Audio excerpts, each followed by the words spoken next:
Model school శనివారం తనిఖీ చేసిన జిల్లా కలెక్టర్ హిమాంశు శుక్లా అనంతరమైన పలు రికార్డులను పరిశీలించారు. తనిఖీ చేసి నాణ్యమైన విద్యా బోధనపై సమీక్షించారు. చిన్న చిన్న లోటుపాట్లను సరిచేయాలని సిబ్బందికి తెలియజేశారు. ప్రతి ఒక్కరూ స్కూల్లో ఉండే విధంగా ప్రతి ఒక్కరూ చొరవ చూపాలని అన్నారు. దీని వెంట ఉపాధ్యాయ సిబ్బంది తదితరులు పాల్గొన్నారు.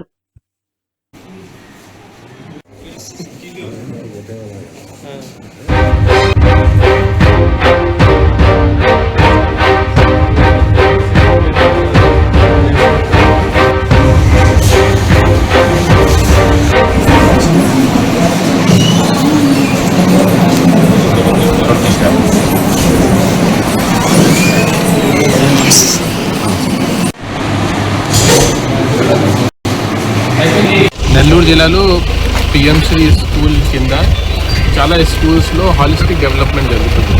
ఒక చుట్టూ ఇన్ఫ్రాస్ట్రక్చర్ డెవలప్మెంట్ అంటే ప్లే గ్రౌండ్స్ కానీ, టాయిలెట్స్ కానీ, ల్యాబ్స్ కానీ దీని మీద ప్రభుత్వం తరఫున చాలా ఖర్చు చేయడం జరుగుతుంది.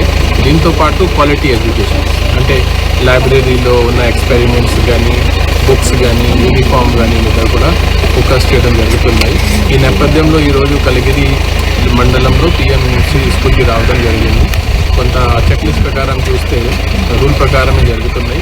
కొన్ని చిన్న చిన్న గ్యాప్స్ ఐడెంటిఫై చేయడం జరిగింది. అది కూడా సాయంత్రం కల్లా కరెక్ట్ చేసుకుని నాకు ఫోటో పంపించాలి అనేది ఇన్స్ట్రక్షన్స్ కూడా ఇవ్వడం జరిగింది. ఓవరాల్గా ఇది మంచి స్కూల్లో పేరులోనే మోడల్ స్కూల్ ఉంది. ఆ లైన్స్లోనే జరుగుతున్నాయి. నిజంగానే ఈ స్కూల్ లాగా మిగతా స్కూల్స్ కూడా డెవలప్ చేయాలి. డిఓ గారిని, ఏపీసీ గారిని కోరుతున్నాను. మిగతా స్కూల్స్ కూడా ఇలాంటివి ఉంటే మా గవర్నమెంట్ స్కూల్స్ కూడా ఆల్మోస్ట్ ఆన్ పార్ ప్రైవేట్ స్కూల్గా డెవలప్